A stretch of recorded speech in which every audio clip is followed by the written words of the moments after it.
Walang kinalaman ang issue ng impeachment trial kay Vice President Sara Duterte sa plano ng Office of the Ombudsman na sampahan ng kasong plunder Senador Rodante Marcoleta.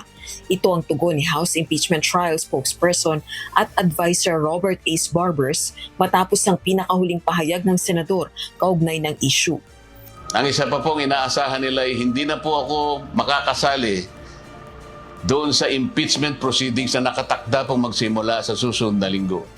I respect his opinion on this issue.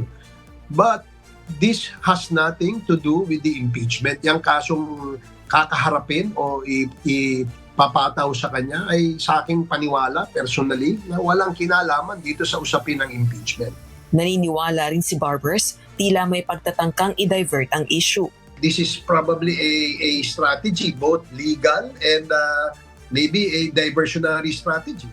Samantala, panawagan naman ng isa pang House Impeachment Trial spokesperson na si Lanao del Sur 1st District Representative Sia Alonto Adjong hayaang umusad ang dalawang legal proceedings. Gate nito, magkahiwalay na legal na proseso ang kakaharaping reklamo ni Senator Marcoleta at ang impeachment trial kay VP Duterte.